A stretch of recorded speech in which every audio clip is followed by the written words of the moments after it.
Anak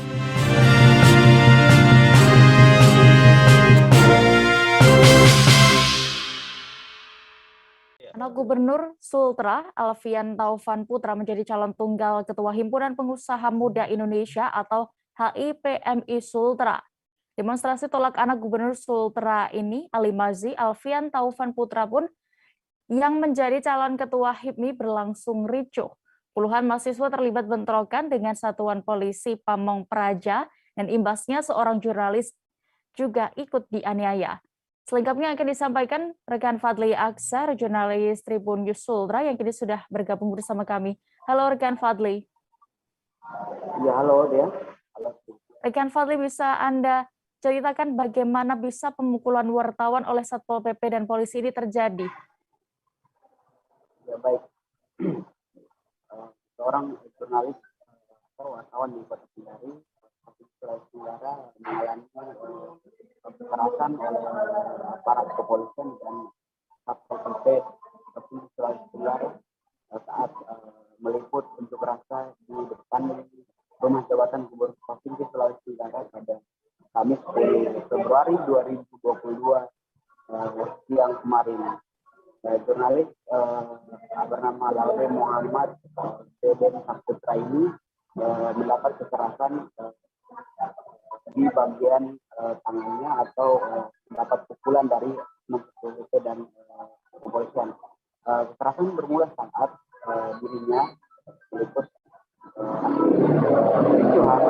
Sebenarnya demonstrasi awalnya berlangsung damai, namun ketika puluhan mahasiswa berorasi menyampaikan tuntutannya, terjadi kericuhan di mana puluhan aparat satuan polisi Pamong Praja berupaya melerai atau berupaya merebut ban bekas yang hendak dibakar oleh mahasiswa tersebut. Namun hal itu gagal karena mahasiswa tetap membakar ban bekas tersebut. Saat terjadi kericuhan, Satpol PP dan mahasiswa itu saling tendang ban bekas dalam keadaan terbakar. Kemudian terjadilah kericuhan. Jurnalis dari Kota Kendari ini kemudian masuk ke tengah kericuhan tersebut dan untuk mengabadikan atau untuk mengambil gambar kericuhan tersebut. Namun salah seorang petugas Satpol PP itu kemudian memukul tangan jurnalis tersebut sehingga handphone atau alat peliputan yang digunakan jatuh ke aspal dan kemudian pecah. Saat berupaya mengambil handphone tersebut, kemudian dia mendapat dorongan atau tarikan dari sejumlah Satpol PP dan kepolisian. Beberapa jurnalis yang ikut meliput itu kemudian berupaya untuk menarik atau melerai aksi kekerasan tersebut. Namun saat berupaya dilerai, beberapa anggota kepolisian terlihat tampak emosi dan langsung berupaya untuk memukul dan memberikan dorongan kepada jurnalis bernama Laude Muhammad Deden Saputra tersebut. Begitu deh. Ya, lalu bagaimana, sudah ada kabar terkini dari kondisi jurnalis yang mendapatkan perlakuan seperti itu? Ya, setelah peristiwa tersebut, Laude Muhammad Deden kemudian diamankan atau dijauhkan dari aksi demonstrasi tersebut. Saat dikonfirmasi, ternyata Laude Muhammad Deden ini mengalami memar di tangannya, kemudian handphone yang digunakan pecah, selanjutnya kacamata yang digunakan juga pecah. Dia juga merasakan sakit kepala setelah peristiwa tersebut.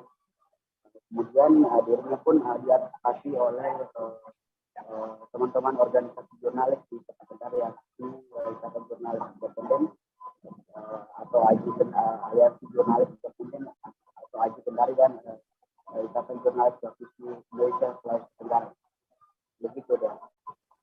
Ya, baik Tribunus, terkait kejadian ini rekan Fadli sudah melakukan wawancara bersama Laude Muhammad Deden Saputra, jurnalis korban kekerasan. Berikut selengkapnya.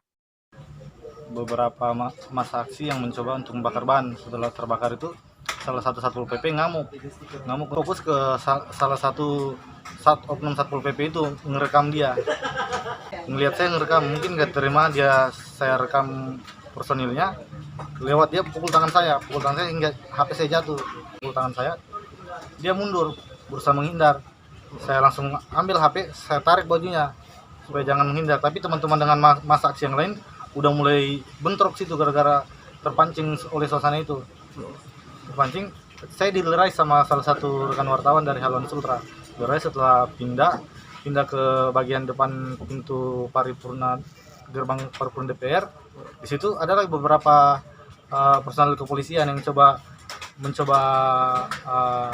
memukul saya. Hanya dilerai sama Ronald, wartawan Haluan Rakyat. Dan itu bentrok udah mereda, kembali mereda. Nggak tahu kenapa saya rasa pas balik ke warkop kepala saya sakit, nggak tahu, tapi saya nggak fokus masalah apakah saya dikena pukulan tadi atau enggak. Saya fokus lantaran emosi, fokus ke Palau de Bonaire itu. Ya. Setelah kasus ini seperti apa? Apakah memang ada rencana pendampingan mungkin terhadap organisasi atau seperti apa? Laporan ke redaksi atau gimana? Saya juga di sini sama teman-teman Aji dan teman-teman IJTI mencoba teman-teman Aji dan IJTI mau ngawal saya apakah melakukan pelaporan atau gimana, tapi saya harus konfirmasi dulu ke kantor saya. Untuk tindakan apa yang akan saya ambil ini. Harapannya terhadap kejadian seperti apa sih itu? Harapannya sih, apalagi ini kan habis ngerayain Hari Pers Nasional, di mana Pak Gubernur bilang bahwa kita ini adalah mitra untuk bagaimana caranya kita memberitakan kebebasan pers lah, diberikan kita ruang untuk kebebasan pers. Tiba-tiba anak buah Pak Gubernur sendiri lagi yang mencoba lakukan kekerasan itu dan beberapa oknum kepolisian. Nah, harapannya mudah-mudahan lah mereka ke depannya untuk teman-teman wartawan tidak alami lagi aksi kekerasan yang dilakukan oleh oknum-oknum itu.